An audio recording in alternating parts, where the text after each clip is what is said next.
Hello दोस्तों, नमस्ते प्रणाम। हम किरण शर्मा, हम मंजू शर्मा अपना चैनल पर स्वागत करी छी। नमस्ते प्रणाम जते दाई माय दीदी चाची भैया चाची सब कोई के प्रणाम करी छी। जते गोटन गीत सुनबे जते दूर गीत पहुंचत सब गोटन के प्रणाम करी छी। और हम दोनों देवरानी जेठानी जा रहा छी। बहुत प्यारा सा बेटी विवाह गीत बनबे, बहुत दर्दनाक गीत है। अहाँ सब जरूर फुल वाच करके सुनब और प्यार आशीर्वाद देव। बहुत सुंदर सा गीत है और जहिना प्यार आशीर्वाद दे छी बहुत खुश छी। अहाँ सबसे अहिना दैत रहो, आगा बढ़ावित रहो। बहुत सुंदर बहुत गीत प्यारा सा गीत है। यहाँ सब जरूर सुनबे, जरूर कमेंट करबे, देखबे गीत केहन लागत। बहुत दर्द भरा गीत है। पोती गए हमें जाई छिया जोधा सन नागरिया की घर बारा खो जब गए। पोती गए हमें जाई छिया जोधा सन नागरिया की घर बारा खो जब गए। बाबा यो जहाँ देखबै सबा लखबो खरिया क्यों रे मोर बियाह करबैयो। बाबा यो जहाँ देखबै सबा लखबो खरिया क्यों रे मोर बियाह करबैयो। बाबा यो सासु ननद देत उलहना पोखरिया डूबी मोरी जाए भैयो। बाबा यो सासु ननद उलहन देत पोखरिया डूबी मरी जाए भैयो।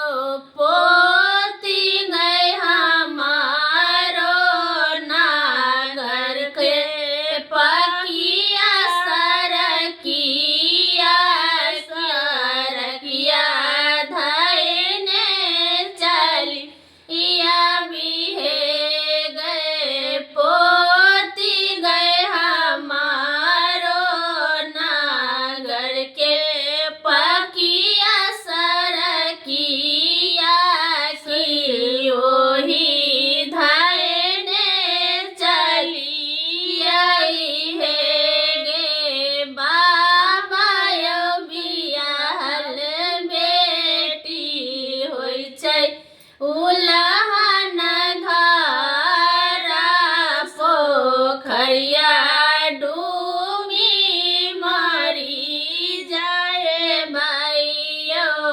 बाबा यो बियाहल बेटी होइ छै उलहन घर पोखरिया डूबी मरी जाए भैयो। पापा यो जा बेटी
डोल